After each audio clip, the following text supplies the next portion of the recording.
Bismillah ar-Rahman ar-Rahim. Walhamdulillah, wassalatu wassalamu ala rasulillahi amma ba'.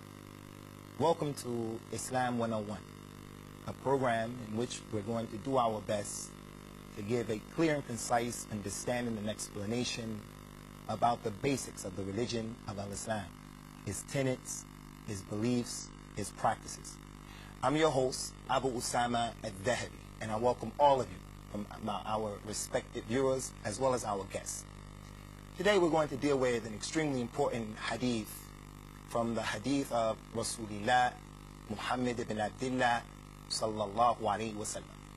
And this word that you hear, sallallahu alayhi wa sallam, is simply me sending the peace and the praises upon our prophet and our messenger, as we do for all of the prophets and messengers in Islam. So we're going to use some Islamic terms, and I'll do my best when I use the Arabic terms to translate them. But if I forget, I hope from the context of what I'm saying, all of you would understand what is implied.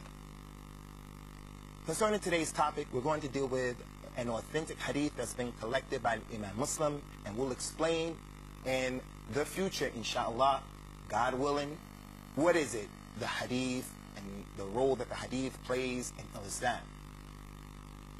This is the hadith that's been narrated by that illustrious companion, that tremendous personality in Islam, that individual who every single Muslim man, woman, and child owes a great deal of gratitude to for the role that he has played in the history of our religion. And that is none other than Abu Hafs, Umar ibn al-Khattab al-Faruq, sallallahu radiyallahu ta'ala anhu. Umar said that one day he was sitting in the presence of Rasulullah sallallahu alayhi wasallam, and the peace and blessings of Allah be upon our prophet and messenger, when out of nowhere there appeared a man. The man, his hair was exceedingly black, his clothes were exceedingly white, and no one could detect upon him the fact that he was a traveler. Umar said, even though this was the case, no one from amongst us knew him. If he was from Medina, then someone should have known him. If he was from the city where the companions were living, then someone should have known him. Since no one knew him, it would suggest that he was a traveler. Well, if he was a traveler, at least they should have seen on him the effects of traveling. You would think that his hair would have been disheveled, his clothes would have been dirty. He was wearing a white clothes. So it was strange, the fact that the man appeared in this situation. So it caused everyone to look at him and to take stock of his situation. So what did he do? The man got close to the Prophet, peace and blessings of Allah be upon him, and he sat down on his knees. He put his knees to the knees of Rasulullah sallallahu alaihi wasallam, which goes to show the humility of Prophet Muhammad. There are many people who are in positions of authority. The mudir, a person who's in a position, he's a president, he's the leader of a company, leader of a tribe. They don't want people to get close to him. But Rasulullah sallallahu alaihi wasallam allowed a perfect stranger to come and put his knees close to the knees of the last messenger and prophet. So that is a lesson for every Muslim to show us none of us are better than Rasulullah sallallahu alaihi wasallam. So we have to make a conscious effort to be people who are humble. That's one of the benefits of this hadith. So the man put his knees to the knees of Rasulullah sallallahu alaihi wasallam and took the palms of his hands and placed the palms of his hands on the thighs of Rasulullah sallallahu alaihi wasallam. And he said, Ya Muhammad. He called him by his name, his first name. And everyone knows, as Muslims, we have been taught in our religion to respect people of authority and people of position. Even Allah said in the Quran, لا تجعلوا دعاء الرسول بينكم كدعاء بعضكم بعضا. Don't call Rasulullah the way you call each other. I call you Ya Ilman, Ya Muhammad, Ya Abdullah. We don't call Rasulullah like that. We say Ya Rasulullah, Ya Nabi Allah. That's how we address people of position. But this man said, Ya Muhammad, tell me, what is al-Islam? You are the representative of this religion. What you say is the religion. Not what someone else says or what someone else has done. What you say is the religion. So what is al-Islam? The Prophet sallallahu alaihi wasallam, he said, al-Islam is that you bear witness that there is no God worthy of worship except Allah. He did not say, bear witness that there's no God but Allah. So we have to take this opportunity out to stress this point.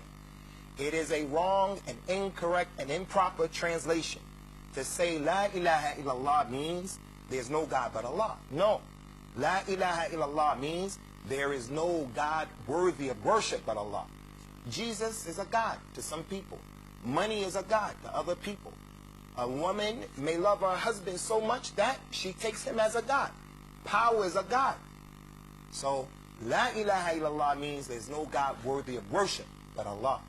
So he said al-Islam means that you should bear witness there's no God worthy of worship but Allah, and that you establish the 5 prayers every day, and that you give the zakat, the poor do, and that you fast in the blessed month of Ramadan, which is the 9th month in the Islamic lunar calendar.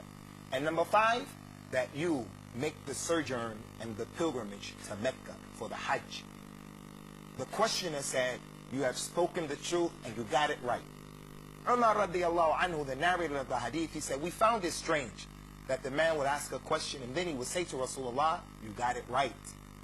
One of the benefits of this, Rasulullah being told by Jibril, you got it right, one of the benefits of that is that if you are a parent, a mother or a father, and you find that your child, he does something good, you're a teacher in the university, in high school, grammar school, if the student gets it right, it is highly recommended that you praise him and you say to him, you've gotten it right, because it will increase the desire in that student to be a good student.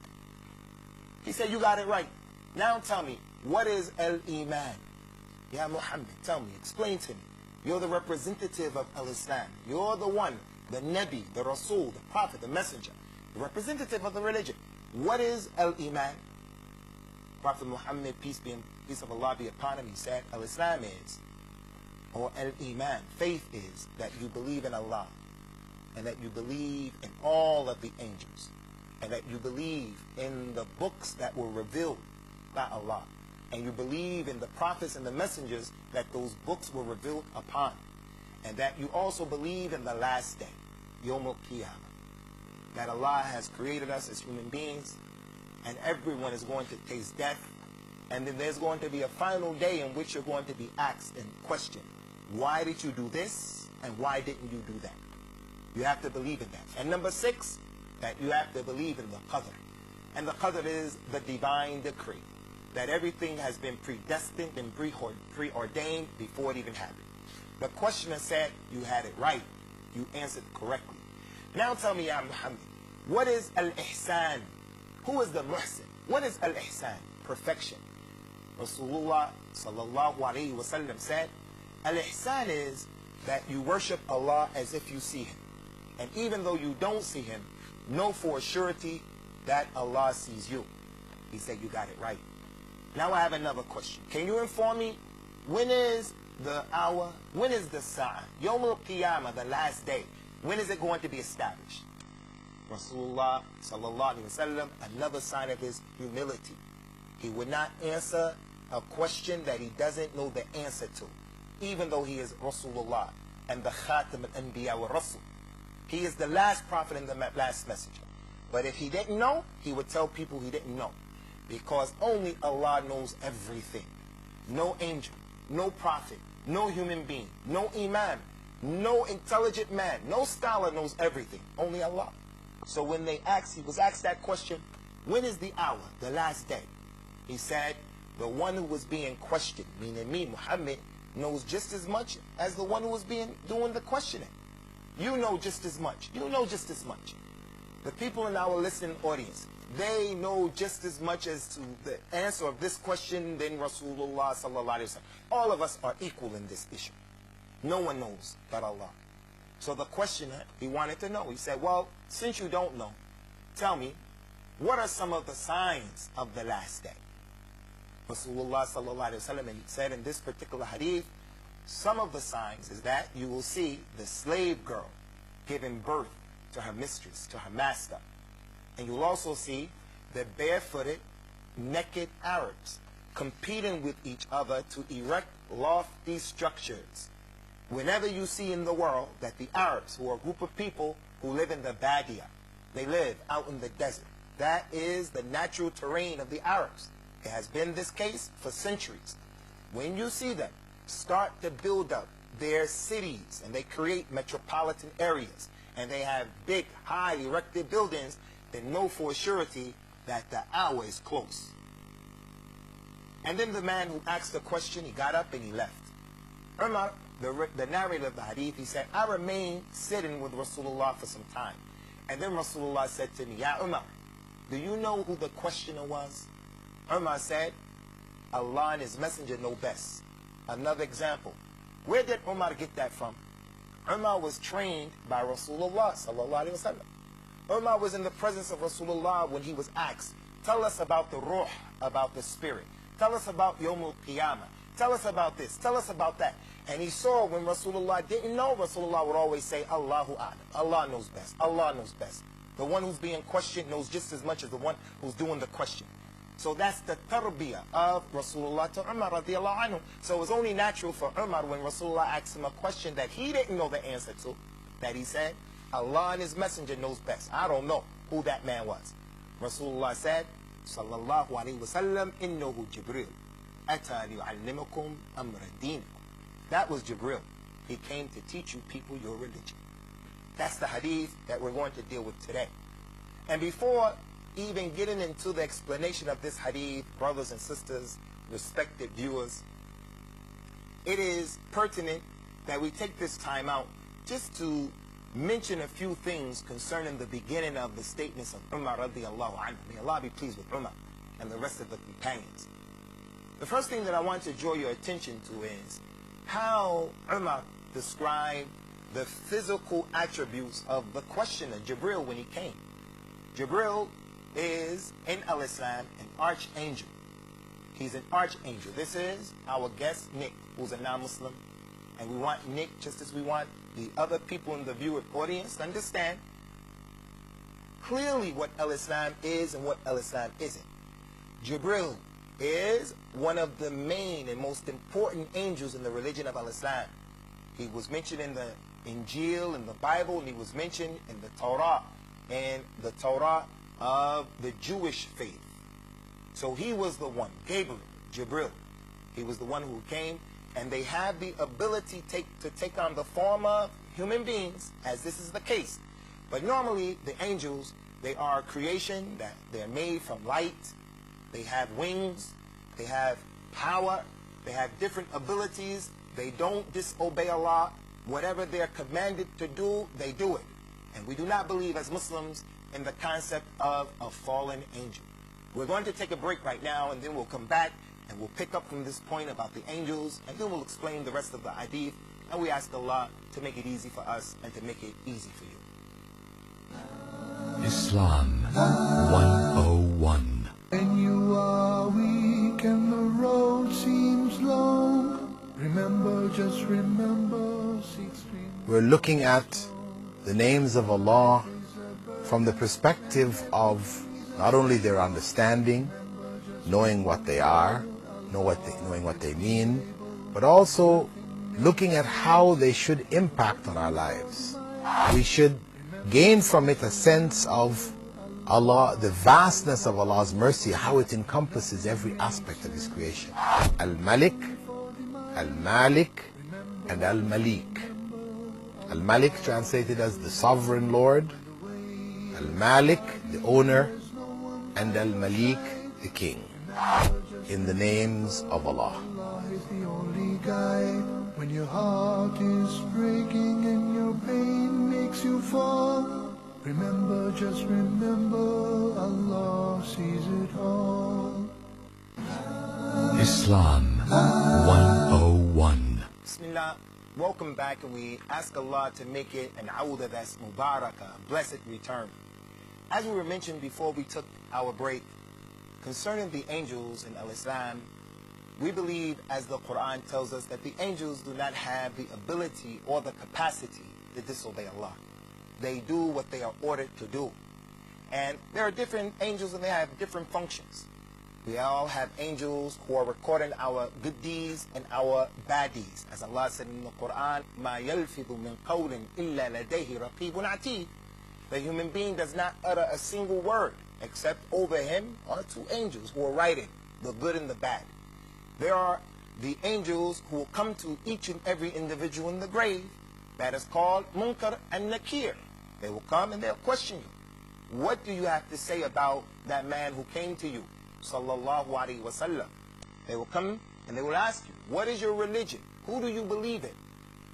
So everyone would have to answer. The point is, Jibril in this hadith, he is an angel. As we all understand, and we should understand that, but the angels have different functions and different abilities. And one of the abilities is they can take on the form of human beings. He came in a particular way to teach us a lesson. In the religion of Islam, the Muslim is an individual who is representing his family. He's representing his religion. He's representing his community. He has a distinct and a unique personality. So when he comes in the public eye, he should take that into consideration.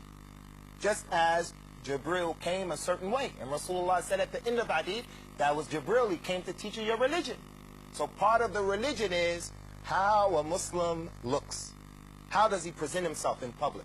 That doesn't mean that you necessarily have to wear a thobe like this, or you have to wear a particular color, but it means when you appear in front of the people, you should realize not only is your behavior being scrutinized, but also the way that you're looking, it says a lot about an individual. So in this case, he started to ask him about the most important aspects and the fundamentals of the religion of Islam. He began with the 5 pillars of Islam. There are 5 pillars of Islam. And the scholars, they say a pillar in Arabic, a pillar is janabu shay al-aqwa. It is that thing of something that is the most strongest solidified point, the foundation of something. So the foundation of a person's Islam is predicated and built upon these 5 pillars. The shahada, the statement of saying La ilaha illallah, Muhammad abduhu wa rasul. There's no God worthy of worship. Muhammad is his slave and his messenger. Muhammad is not the son of Allah. Muhammad is not the nur or the light of Allah. Muhammad is not an extension of Allah Azza wa Jal. This is a terrible statement, and it is something that is so impossible that for someone to believe it, it's just, we have to dedicate another program to that issue. Who is Allah and how Allah is and how He isn't. He is glorious and above having to take partners, having to have a wife, having to have a son. He is beyond that in Islam. The second pillar is the pillar of praying 5 times a day. And the third pillar is the pillar of giving the zakat or the poor due. And the fourth pillar is the pillar of making the fast of Ramadan, in which we abstain from having food and drink and sexual relations with our wives during the sunlight hours, and finally making the pilgrimage to Mecca. And we're going to deal with those issues in detail at a later time, and some of the prerequisites that are needed in order to actually do and embark upon making these forms of ibadat or worship. And then we have the second mentioning of al-Iman, the 6 pillars of faith. So the first one, the 5 pillars of al-Iman or al-Islam, Salah, Zakat, 5 pillars of Iman, of al-Islam. And those are the actions that you do with your outer body, as you can see. Fasting, praying, giving zakat, making the struggle of going to Mecca. And then the 6 pillars of faith, the 6 arkan of al-Iman, they are all what is internal. The i'tiqad al-batiniyah, those things that the person believes in, but they're on the inside. Believing in Allah, believing in the angels, believing in the books, believing in the prophets, we never saw any of them. Believing in the last day, believing in the divine decree. And then finally we have, as was mentioned in the hadith itself, some of the signs of Yawm al-Qiyamah. One of the beliefs of the 6 pillars of faith is to believe in the last day, and there are certain signs. And there are many signs. But in this particular hadith, the Prophet and Messenger, sallallahu alaihi wasallam, gave us 2, and he elaborated on them in a way that anyone who listens and hears this hadith, he could understand that he should prepare himself now, because that time is here. We're not saying that it's close, we're saying that that time is here. As it relates to this hadith, From the onset, I may mention that this is one of the most important hadith in the religion of Islam because it explains the religion in totality. It is the religion in and of itself. It deals with all of the aspects of the religion of Islam. So all of the knowledge of Islam, any book about Islam, any class that you hear, any khutbah or Friday sermon that an imam or khatib gives in any masjid is going to refer back to these issues that were mentioned in this particular hadith of Rasulullah sallallahu alaihi wasallam. The point that I want to highlight here for the rest of this program is concerning the single most important aspect of the 5 pillars of al-Islam and the 6 pillars of al-Iman. What is the single most important point considering these 2 issues? The single most important point is the belief in Allah and how the Muslim believes in Allah. As it relates to the religion of al-Islam, the Muslim has to realize that Allah is the all-powerful, the Almighty. Allah, the Most High, is not one who has been created. He is not begotten, nor does he beget. He's omnipotent. So we have to establish the Tawheed. This is a very important word that you brothers are going to hear over and over, and you from the audience, you're going to hear it over and over, inshallah, in the upcoming programs. At-Tawheed, which is the oneness of Allah. Establishing in your mind and in your heart the need to worship the one who created you. Allah has created the human being, and he put in him what is known in Islam as the fitrah. The fitrah is the natural disposition that a person has to know that God exists. When he's born and he's growing up in his environment, if his environment is not corrupted, if his mother and his father do not corrupt his environment, he has been created with a natural disposition to know certain things.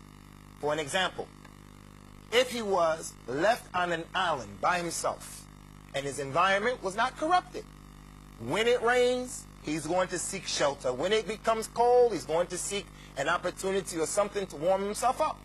Similarly, there's a natural seed, a seed that has been placed in him. A natural disposition is fitrah, to know that he did not create himself.